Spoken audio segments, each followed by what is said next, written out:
Well, it was a beautiful day today, wasn't it? Hari yang indah, bukankah demikian? It was hot, but it was nice. Walaupun panas tetapi menyenangkan.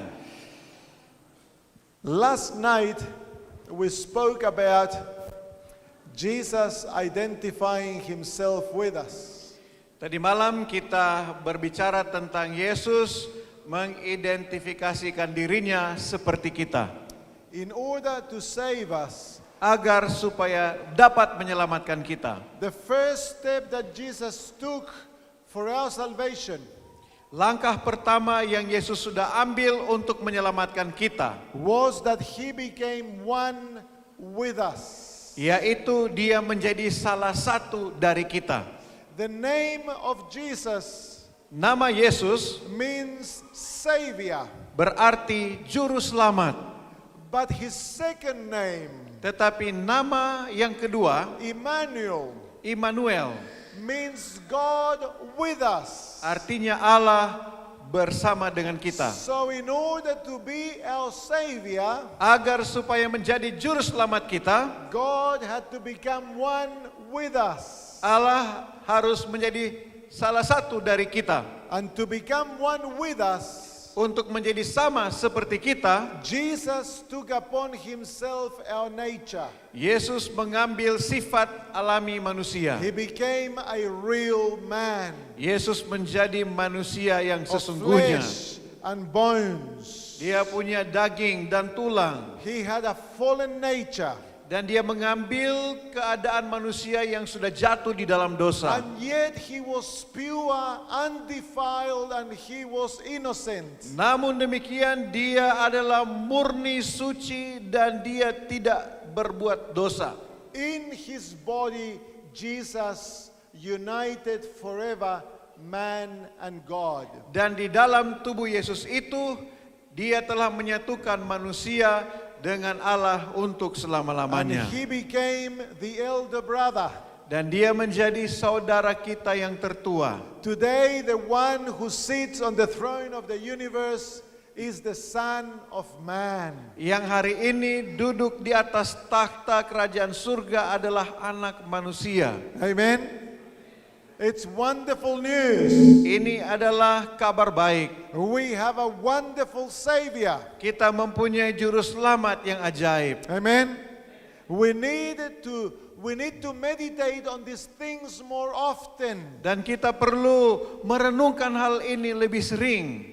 We get so involved in the daily activities Kita terlalu sibuk terlibat dalam kegiatan hari-hari kita. that we forget to stop and look at Jesus. Sehingga kita sering lupa untuk berhenti sejenak melihat kepada Yesus. Amen. So the first step Jadi langkah pertama theologically is yaitu called identification. mengidentifikasikan diri. Jesus identifies himself with us. Yesus mengidentifikasikan diri sama seperti kita. In the book of Philippians chapter 2, Di kitab Filipi pasal 2, the apostle tells us of the second step that Jesus needed to take. Paulus menyebutkan langkah kedua yang perlu diambil oleh Yesus. In verse 8, Di ayatnya yang ke-8, Filipi 2 ayat 8. Dan dalam keadaan sebagai manusia, ia telah merendahkan dirinya dan taat sampai mati, bahkan sampai mati di kayu salib. so once Jesus becomes a man, Jadi setelah Yesus menjadi manusia, he now will participate in the human reality.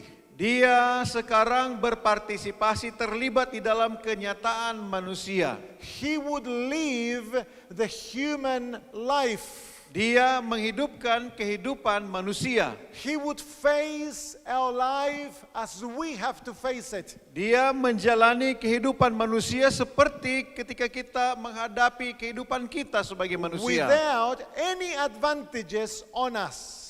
Tidak menggunakan kelebihan-kelebihan bahkan yang sering ada pada kita. Because it is essential for the redemption of the human race, Oleh karena penting sekali bagi penyelamatan umat manusia, that a man is the one who wrests the world from the hands of Satan.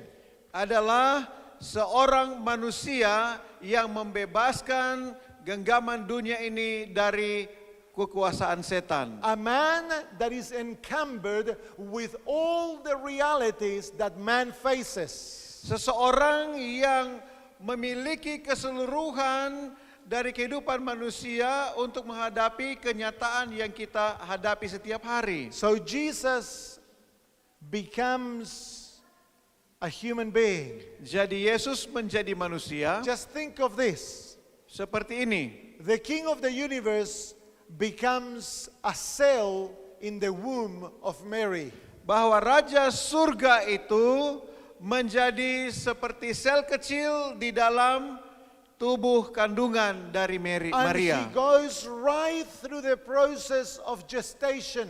Lalu kemudian dia melalui proses pembuahan.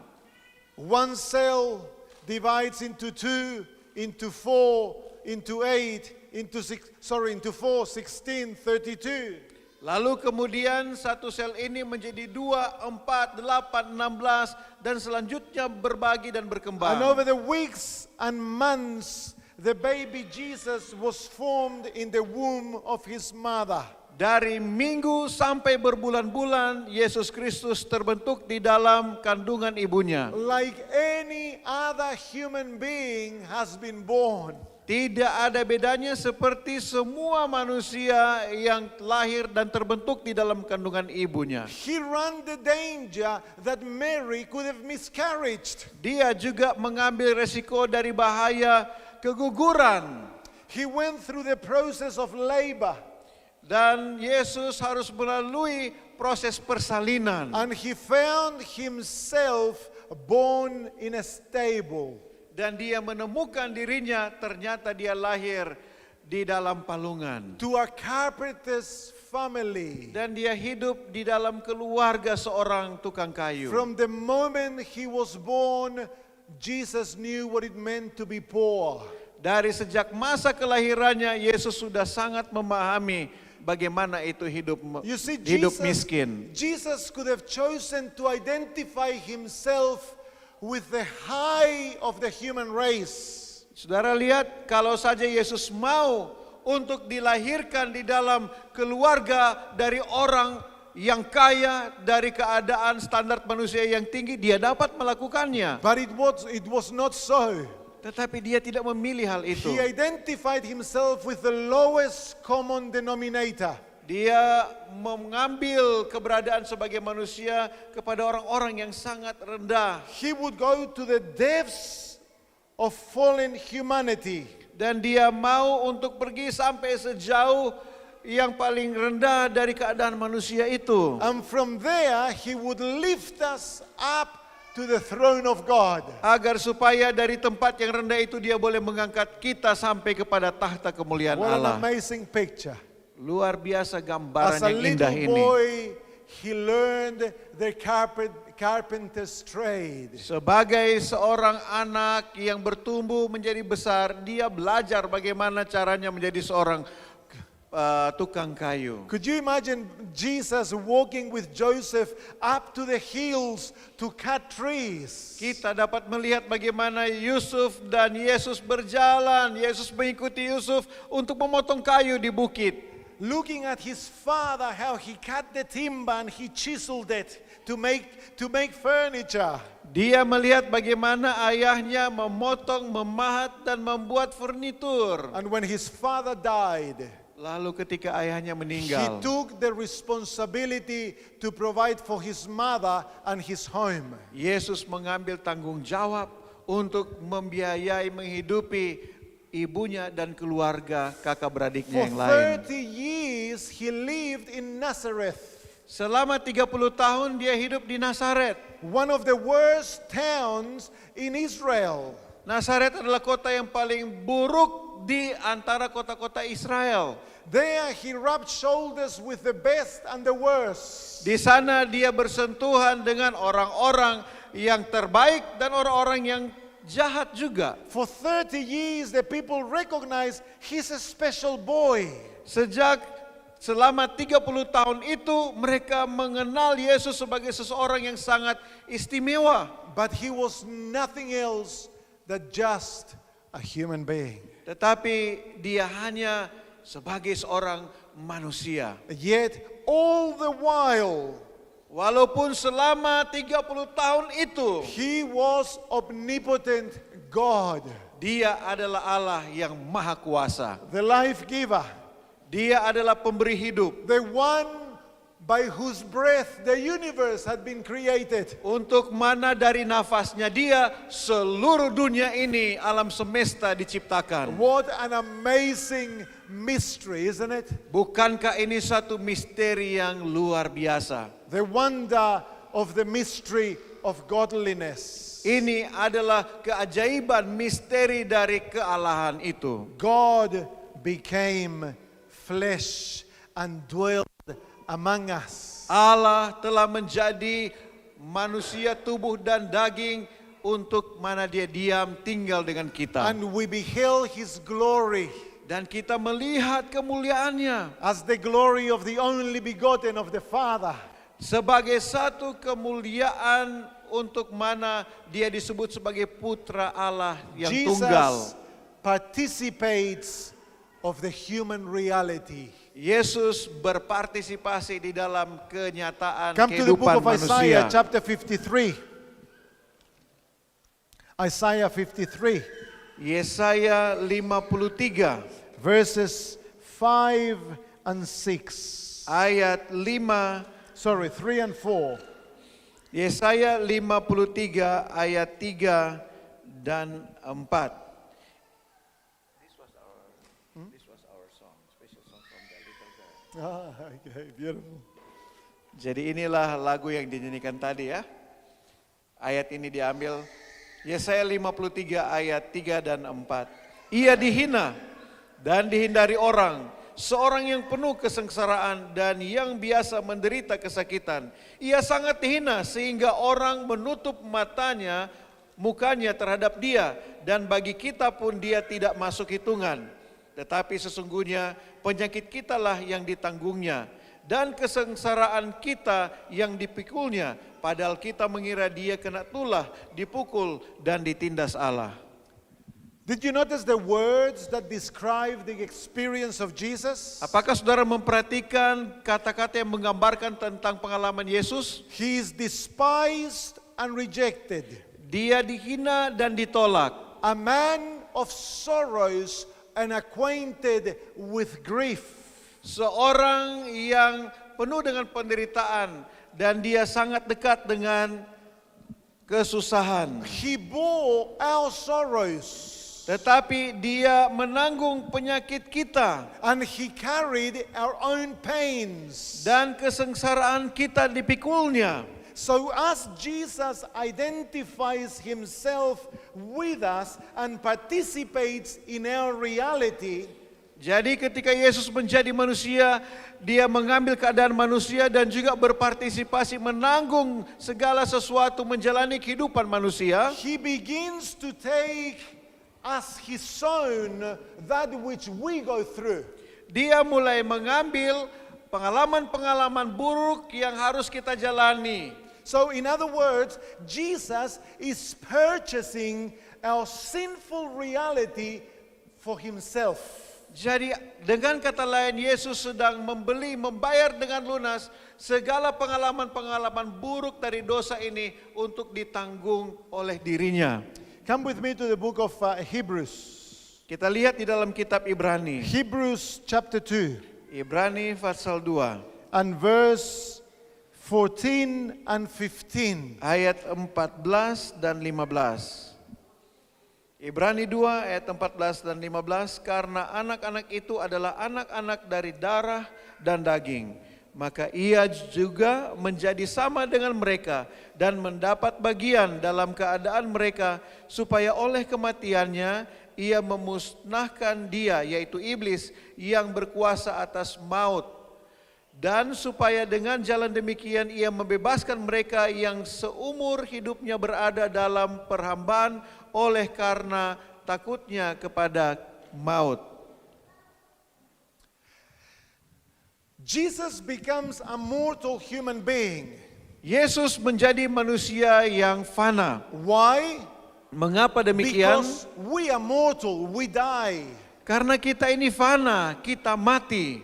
And he's going to experience death Dan Yesus harus mengalami kematian for two reasons. untuk dua alasan ini. To destroy Satan. Untuk menghancurkan setan. And second reason, Dan yang kedua, to deliver us from untuk the power of membebaskan death. kita dari kuasa kematian. So the reason why Jesus has to participate in our reality Jadi alasannya mengapa Yesus berpartisipasi dalam kenyataan hidup manusia is to redeem us, to deliver us Untuk- from the reality of sin. untuk menebus kita, untuk membebaskan kita dari keadaan dosa. So Jesus is not only your savior because he can forgive you. Jadi Yesus bukan hanya sebagai juru selamat karena dia dapat mengampuni kita, But Jesus is your savior because he can also deliver you. tetapi Yesus juga adalah juru selamat karena dia sanggup membebaskan kita. The power to forgive you was purchased at Calvary with his own blood. Dan kuasa untuk mengampuni kita dibeli Yesus di Kalvari dengan darahnya. But the right to deliver you from sin Dan hak untuk membebaskan kita dari dosa was purchased with his life. sudah dibeli oleh Yesus dengan kehidupannya. That's why Jesus enters into the human reality and goes step by step through every aspect of human reality. Itulah sebabnya untuk menyelamatkan kita, Yesus harus datang dan mengikuti langkah demi langkah agar dapat memahami dan juga menebus kita dari keberadaan Because kita. he is obtaining the right to deliver human beings. He is obtaining the right to deliver human beings. Dia memiliki hak untuk membebaskan kita manusia. Jesus, let's look at the next text. Kita lihat ayat yang berikutnya. Chapter 2 and verse 18. Pasal 2 ayat 18 dari kitab Ibrani. Ibrani 2 ayat 18. Sebab oleh karena ia sendiri telah menderita karena pencobaan, maka ia dapat menolong mereka yang dicobai. Did you notice what it says? Apa yang dikatakan di sana? Jesus was tempted. Yesus dicobai. Why was he tempted? Mengapa dia dicobai? Because we are tempted. Oleh karena kita dicobai. Amen. So he faced temptation, Jadi Yesus berhadapan dengan pencobaan but he overcame temptation. dan dia menaklukkan pencobaan. Amen. He defeated it as a human being. Dia mengalahkan pencobaan sebagai manusia. And thus he obtains the right to deliver you from temptation. Oleh karena itu dia memiliki hak untuk membebaskan kita dari pencobaan. Amen.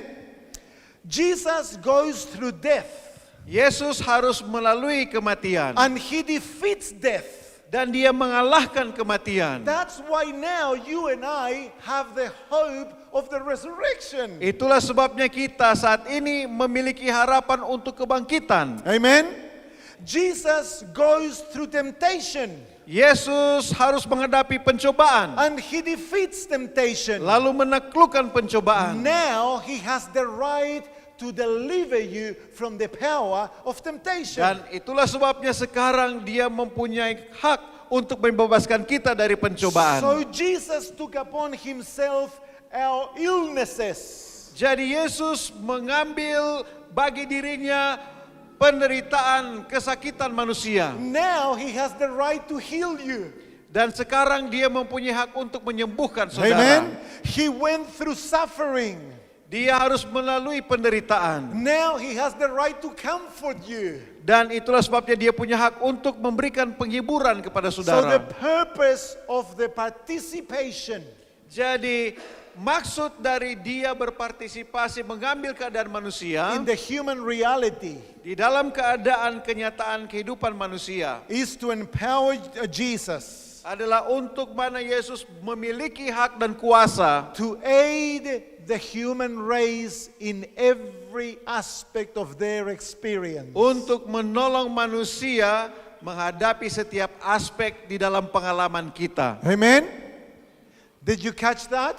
Apakah saudara memahami ide ini? So listen to this, friends. Jadi dengarkan ini. There is nothing you may face in life Tidak ada sesuatu pun yang akan saudara hadapi dalam hidup ini for which Jesus does not have the right to help you, deliver you, and rescue you. untuk mana Yesus tidak punya hak untuk menolong dan membebaskan saudara. Amen?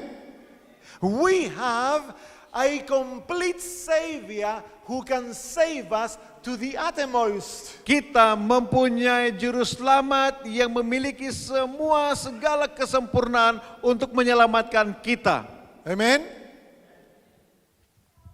There's some aspects of the participation of Jesus that are amazing.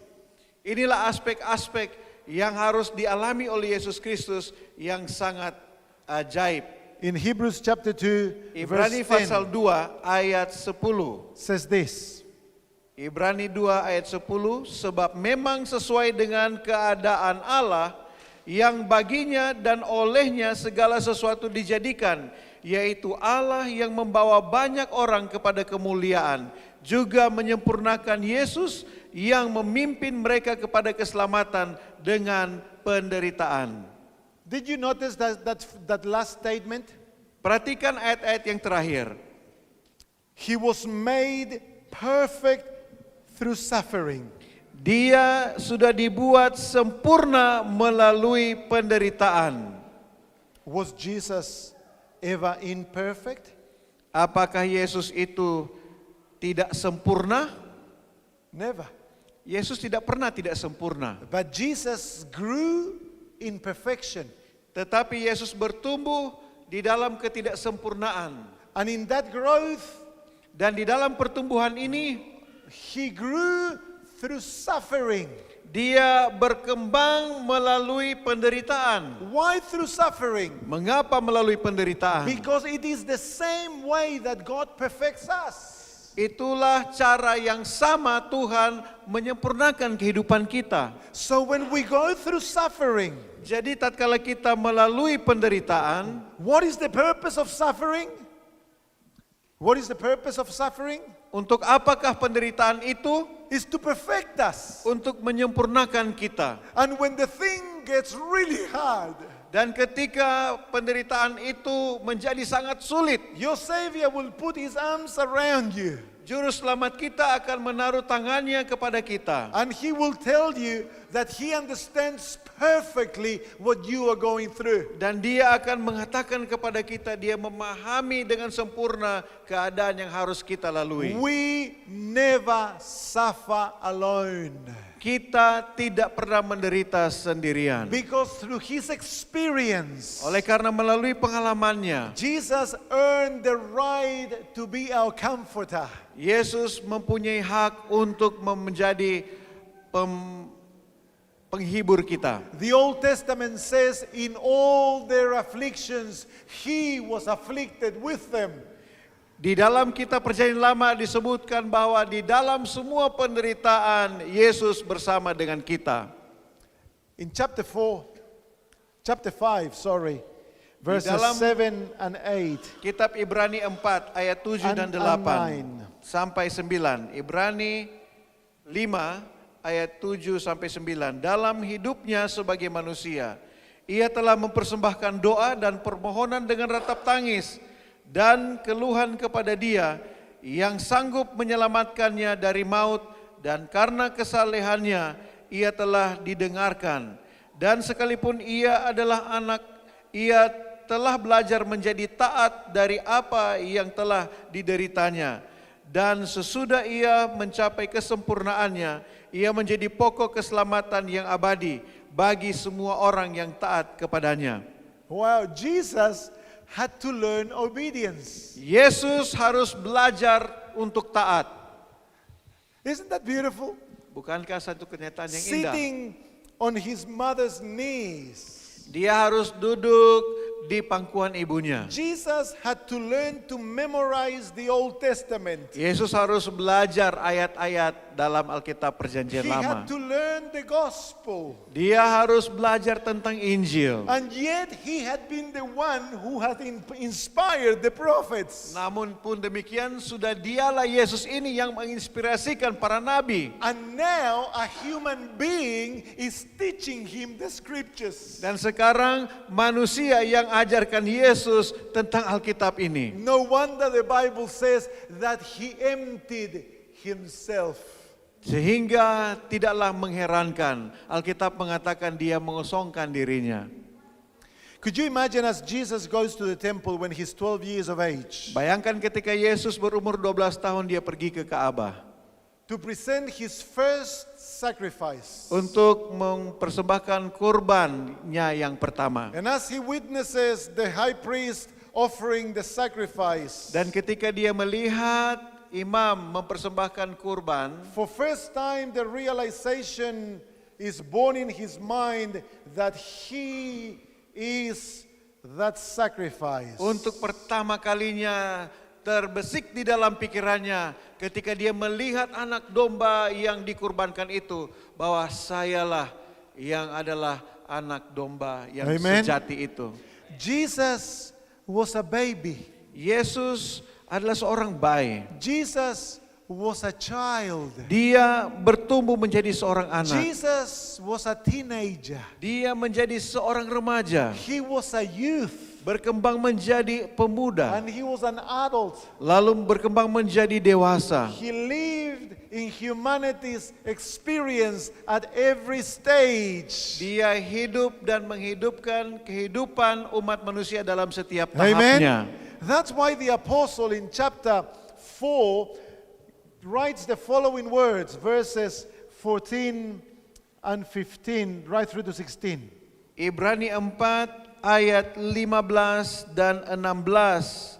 Sebab imam besar yang kita punya bukanlah imam besar yang tidak dapat turut merasakan kelemahan-kelemahan kita. Sebaliknya sama dengan kita, ia telah dicobai, hanya tidak berbuat dosa. Sebab itu, marilah kita dengan penuh keberanian menghampiri takhta kasih karunia, supaya kita menerima rahmat dan menemukan kasih karunia untuk mendapat pertolongan kita pada waktunya. You see, friends, the principle of the priesthood in the Old Testament Jadi prinsip dari imam atau keimamatan di dalam perjanjian lama, was that the priests were to be taken from among the people. bahwa imam ini diambil dari antara umat. Why? Mengapa? So that the priest would be compassionate. Agar supaya imam ini memiliki rasa kecintaan. Why was he compassionate? Mengapa dia harus memiliki rasa kasihan, cinta? Well, because it was his neighbors, his relatives, his friends that came to offer and confess sin. Oleh karena yang nantinya akan datang kepadanya untuk memohon pengampunan dosa adalah tetangganya dia, keluarganya dia, saudara-saudaranya dia. He knew them. Dia mengenal mereka. He loved them. Dia mengasihi mereka. And he understood their weaknesses. Dan dia mengenal kelemahan-kelemahan mereka. Why? Mengapa? Because he was from amongst them. Oleh karena dia adalah salah satu dari mereka. Amen. We have a high priest in heaven Dan kita punya imam besar di surga. who is our child, Yang mana imam besar ini adalah anak manusia. our elder brother. Dia adalah saudara laki-laki kita. Your same blood flows through his veins. Bahwa kita manusia itu mengalir di dalam tubuhnya. He knows what it means to be a man. Dia tahu apa artinya berkembang menjadi manusia. He knows what it means to be tempted. Dia tahu apa artinya dicobai. Amen. He knows what it means to struggle. Dia tahu apa artinya untuk berjuang. And so that's why Paul says, come boldly to the throne of grace. Itulah sebabnya Rasul Paulus katakan, mari kita datang dengan berani ke hadapan takhta rahmat. Do not be ashamed to come to the throne of God. Jangan malu untuk datang di hadapan takhta Tuhan. Because there is your brother and your father. Oleh karena di sana ada saudaramu dan bapamu. Amen. What a wonderful Savior we have. Oh, kita memiliki juru selamat yang luar biasa. One who was tempted in all points as we are. Seseorang yang sudah pernah dicobai dalam semua aspek seperti kita. And yet he was without sin. Tetapi dia tanpa dosa. And yet Jesus was tempted in areas that you and I will never be tempted. Namun Yesus juga sudah dicobai di dalam wilayah atau area yang mana kita tidak pernah dicobai. Satan attacked him as a human. Setan menyerang dia sebagai manusia. And he attacked him as God. Dan dia juga menyerang Yesus di dalam kealahannya. If you are the Son of God, Jika engkau anak Allah, make those stones to be turned into bread. ubahlah batu-batu itu menjadi roti. Show me your divine power. Tunjukkanlah kuasa ilahimu. If you are the Son of God, come down from the cross and we'll believe in you. Jika engkau anak Allah, turunlah dari salib itu, aku akan percaya kepadamu. You and I will never face that temptation. Oh, kita tidak akan pernah merasakan pencobaan jenis ini. Friends, the daily life of Jesus was a life of constant suffering because of sin and temptation. Saudara-saudaraku, kehidupan Yesus adalah satu kehidupan yang dipenuhi dengan pencobaan dan penderitaan.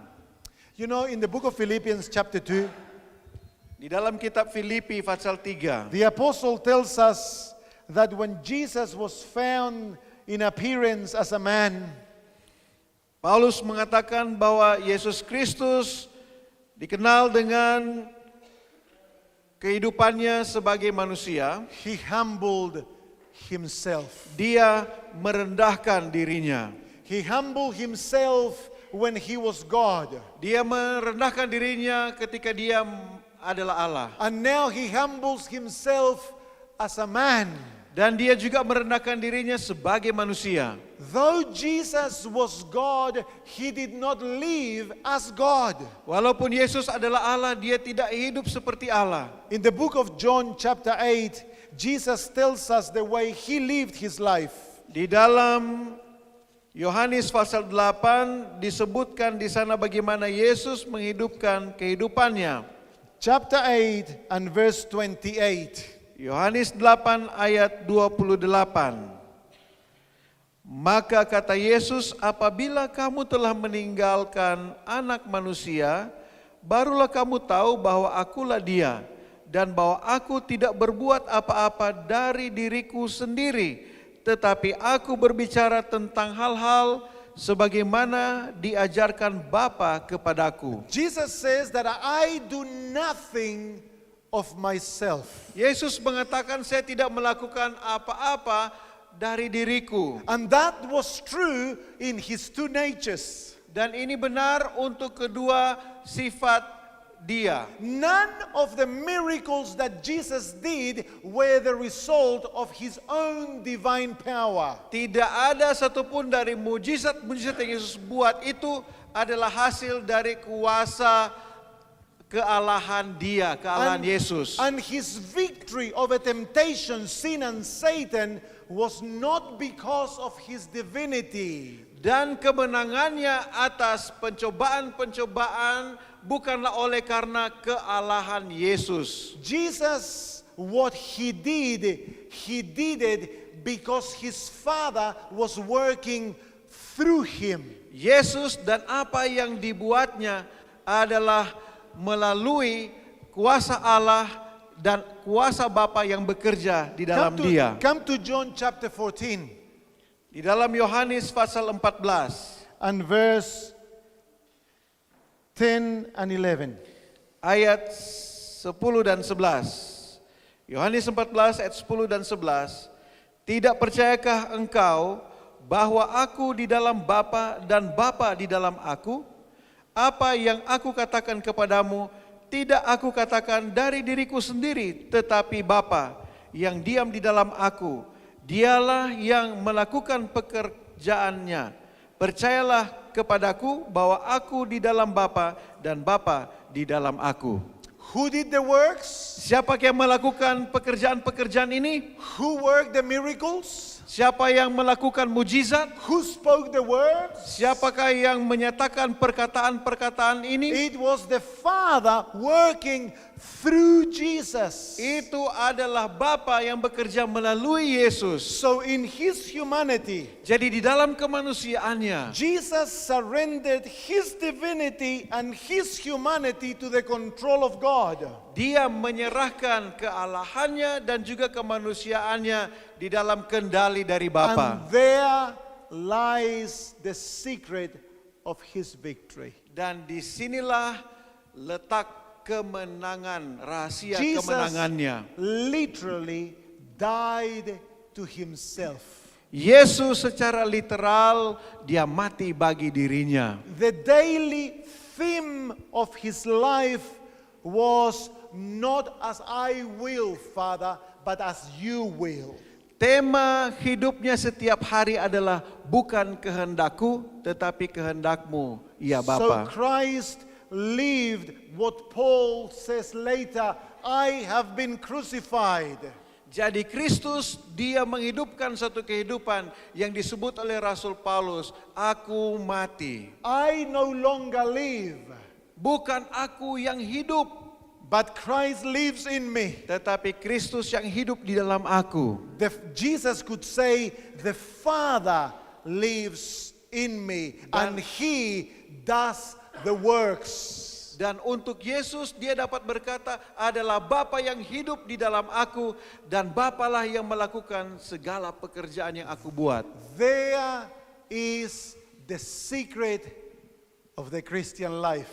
Dan disinilah letak keberhasilan dari kehidupan orang Kristen. Christ in you Kristus ada di dalam engkau is the hope of glory. adalah harapan kemuliaan. It's not what you can do for God that Itu counts, bukanlah apa yang saya boleh buat kepada Tuhan yang diperhitungkan olehnya. but it's what Christ can do for you, in you, and through you that matters.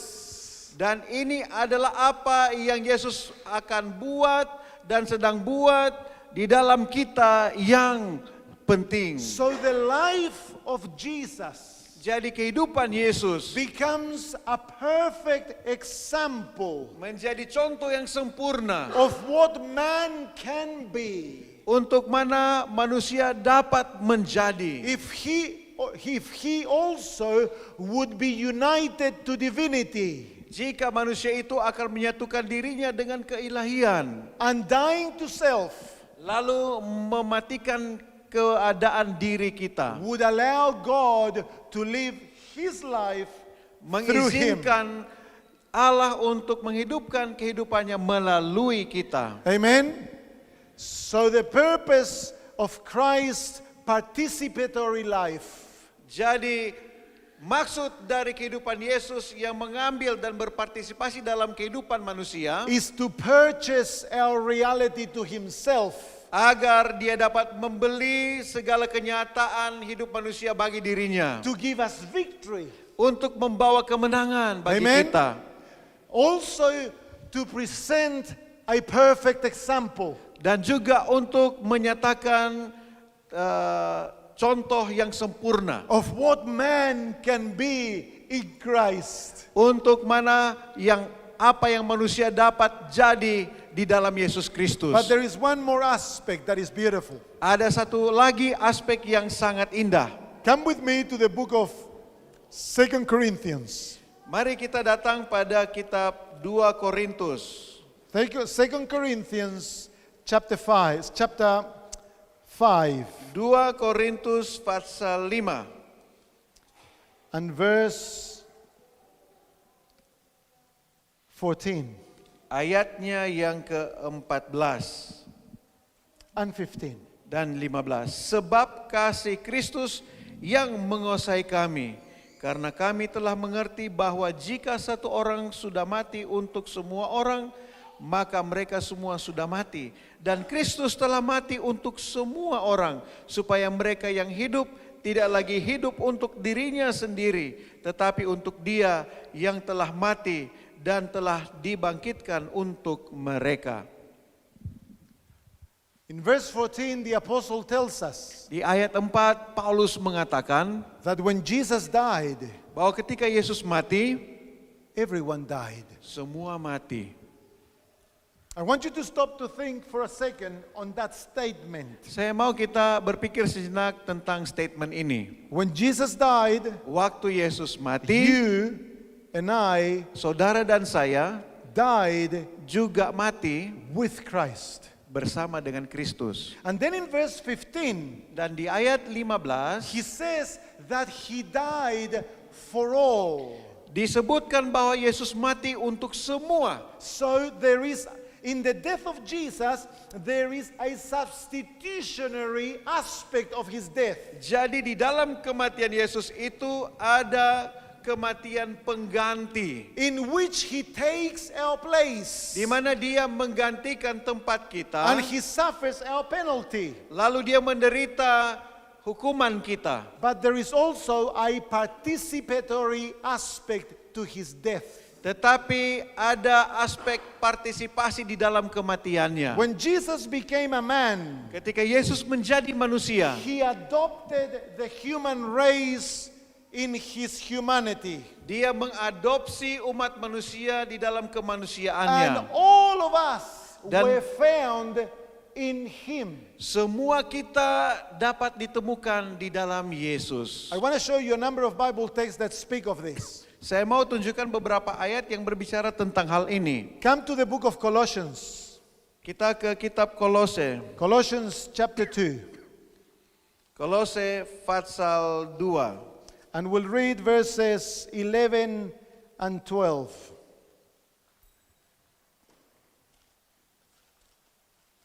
Kolose 2 Right through to 13. 11 through to 13. ayat 11 sampai 13 disebutkan, dalam Dia kamu telah disunat, maka disunat bukan dengan sunat yang dilakukan oleh manusia, tetapi dengan sunat Kristus yang terdiri dari penanggalan akan tubuh yang berdosa. Karena dengan Dia kamu dikuburkan dalam baptisan, dan di dalam Dia kamu turut dibangkitkan juga oleh kepercayaanmu kepada kerja kuasa Allah yang telah membangkitkan Dia dari orang mati. Ayat 15, kamu juga meskipun dahulu mati oleh pelanggaranmu dan oleh karena tidak disunat secara lahiriah, telah dihidupkan Allah bersama-sama dengan Dia sesudah Ia mengampuni segala pelanggaran kita. Sometimes we read those Bible texts and we do not appreciate the depths of meaning there is contained in there. Terkadang kita membaca ayat ini tanpa menyadari dalamnya makna ayat ini. I want you to notice what Paul is telling the Colossians. Saya mau saudara-saudara memahami apa yang sebenarnya dikatakan oleh Paulus kepada orang di Kolose. He tells them that when Jesus was circumcised, Dia mengatakan bahwa ketika Yesus disunat, they were circumcised in Christ. bahwa mereka juga sudah disunat di dalam Yesus. And that when they were baptized, Dan ketika Yesus dibaptiskan, they were baptized in Jesus. ketika mereka dibaptiskan di dalam Yesus. And that when Jesus was buried, they were buried with Christ. Dan ketika Yesus dikuburkan, umat manusia itu juga dikuburkan bersama dengan Kristus. And that when Jesus was resurrected, Dan ketika Yesus bangkit, they were resurrected with Christ. Mereka juga dibangkitkan dengan Yesus. So not only Jesus is participating in our reality, Jadi bukan saja Yesus yang berpartisipasi dalam kenyataan hidup kita, we are participating in His reality. kita juga terlibat berpartisipasi dalam kenyataan hidup Yesus. Wow, that's amazing. Ini indah sekali. Notice the book of Ephesians. Kita lihat sekarang kitab Efesus. Ephesians chapter 2, Efesus pasal 2. verses 5 and 6. Ayat 5 dan 6. Telah menghidupkan kita bersama-sama dengan Kristus. Sekalipun kita telah mati oleh kesalahan-kesalahan kita, oleh kasih karunia kamu diselamatkan. Ayat 6. Dan di dalam Kristus Yesus ia telah membangkitkan kita juga dan memberikan tempat bersama-sama dengan Dia di sorga.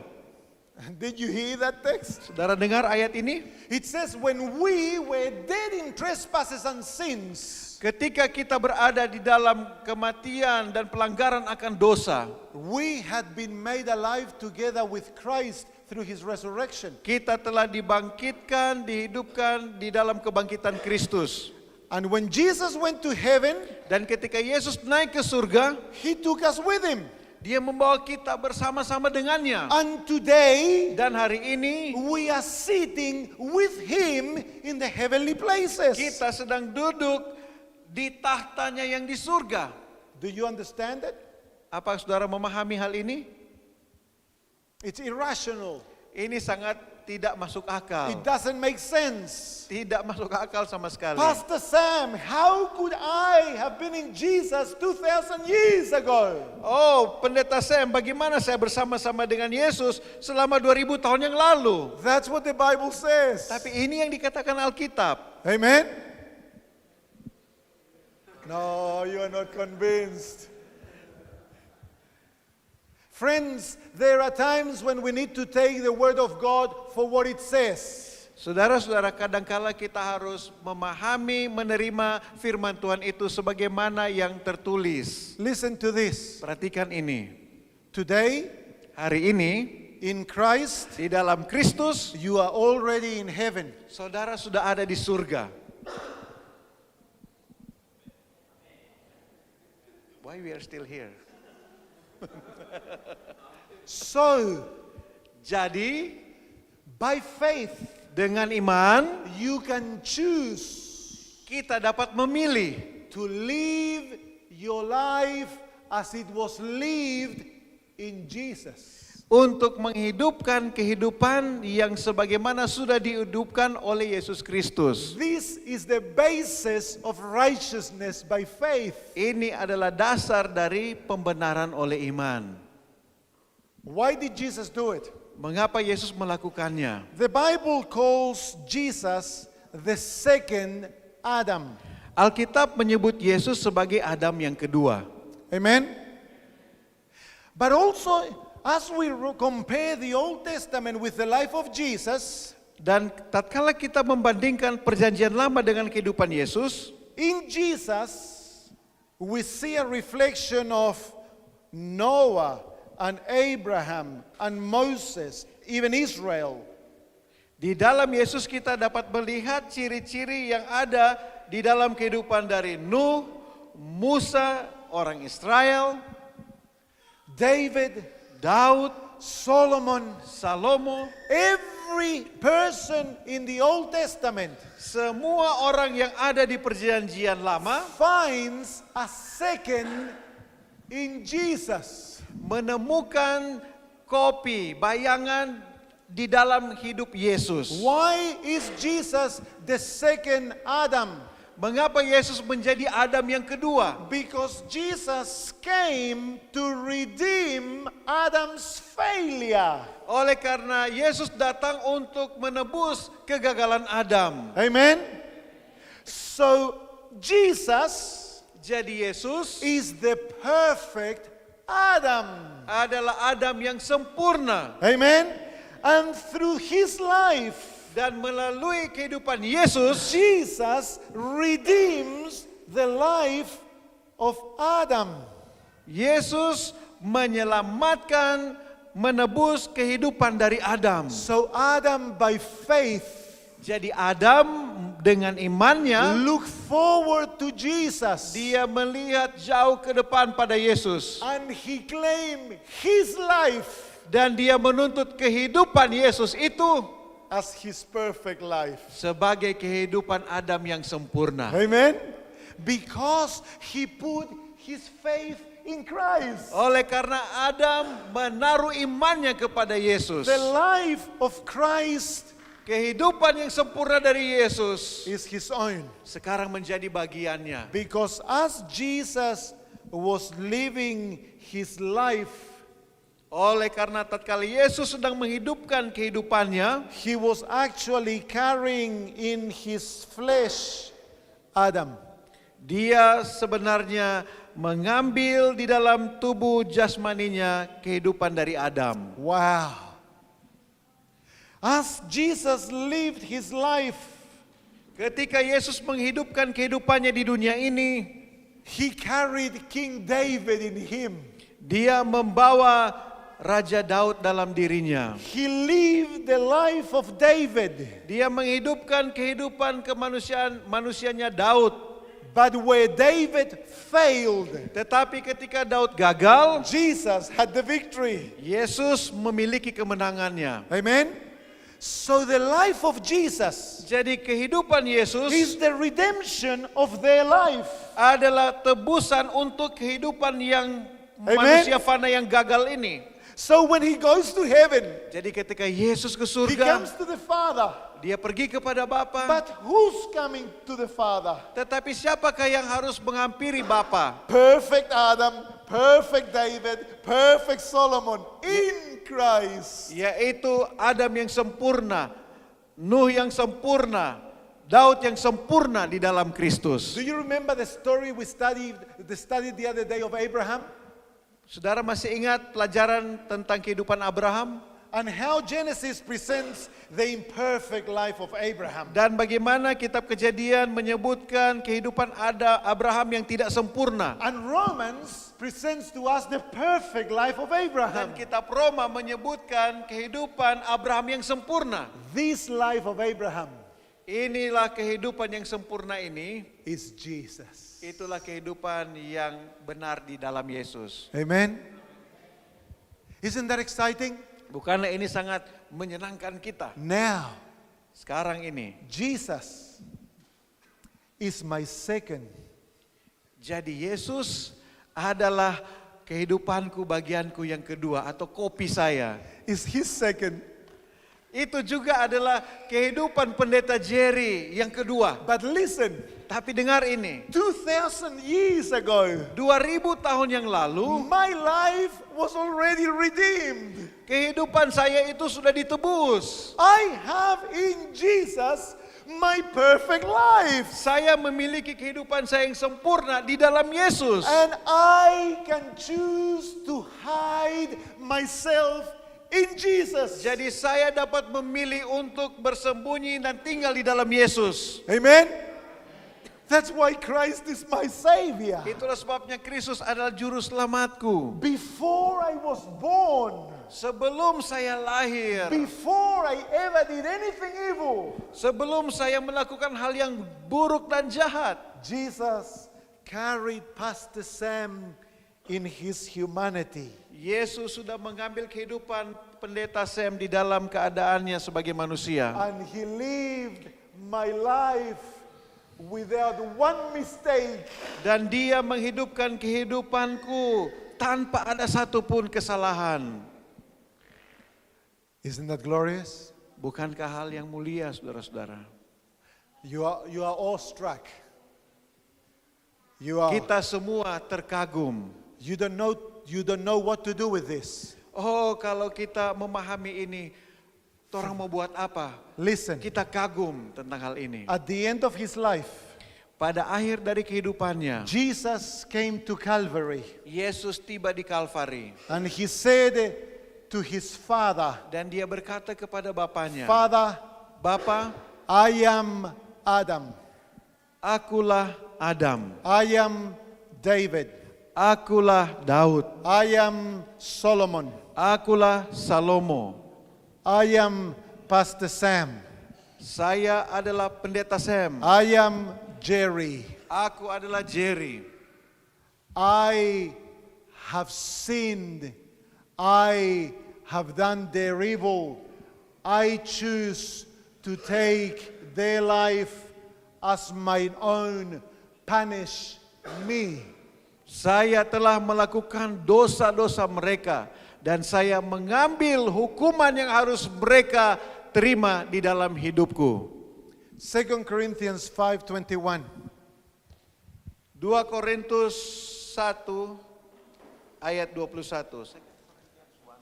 5:21. 2 Corinthians 2 Korintus 5 ayat 21. 2 Korintus 5:21. 2 Korintus 5 ayat 21. Disebutkan di sini, Dia yang tidak mengenal dosa telah dibuatnya menjadi dosa karena kita, supaya di dalam Dia kita dibenarkan oleh Allah. What a glorious verse. Ayat yang indah. At Calvary, Di Kalvari, Christ became me. Kristus mengambil kehidupanku menjadi seperti saya.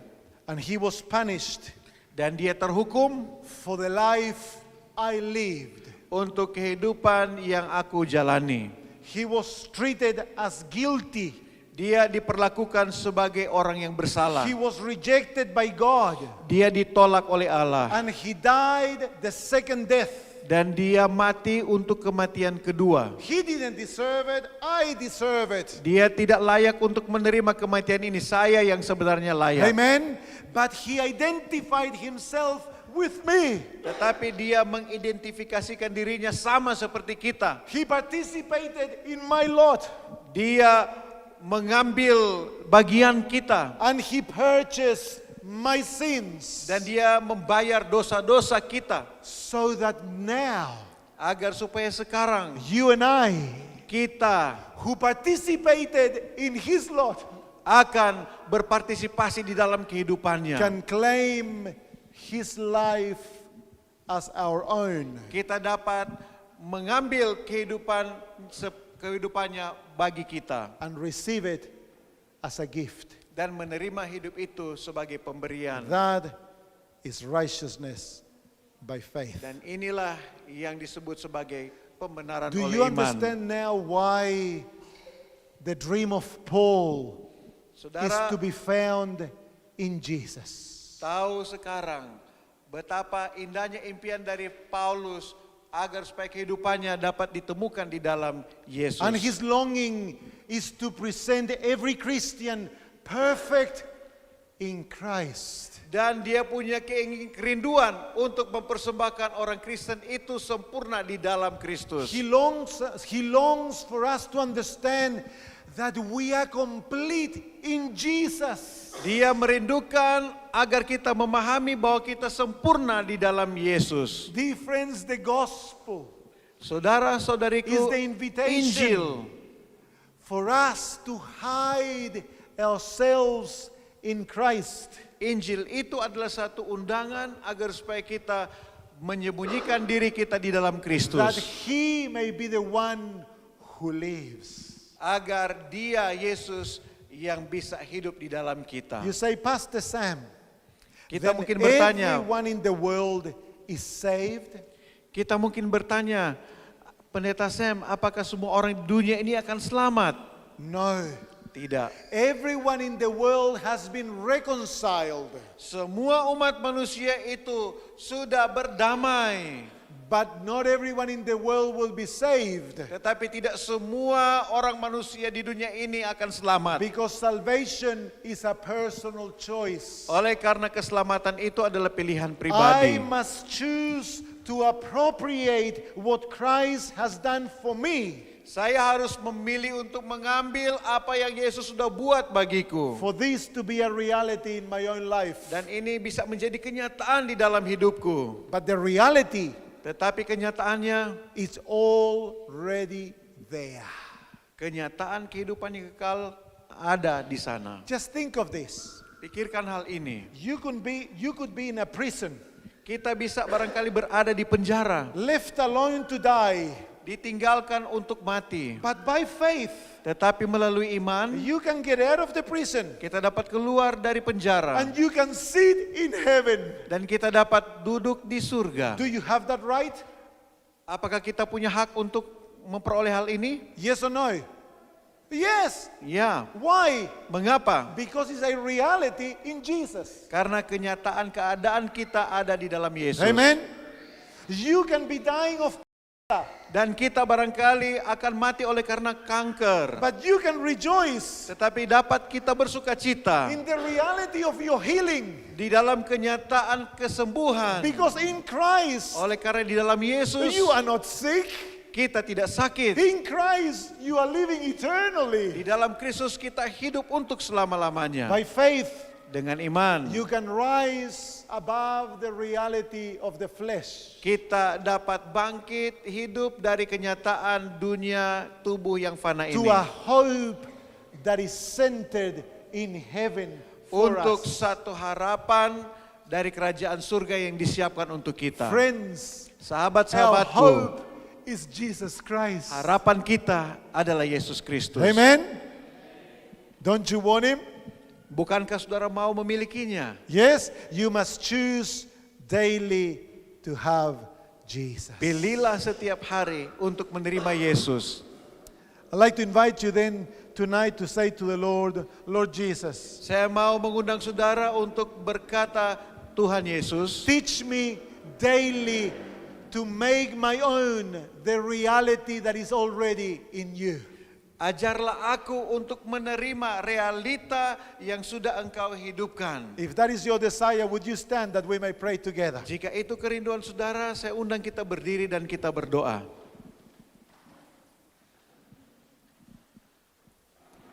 Our Father, Bapa kami, as we contemplate the depths and beauty of the gospel, ketika kami mempelajari tentang kematian dan dalamnya, indahnya Injil kebenaran itu, we stand in awe.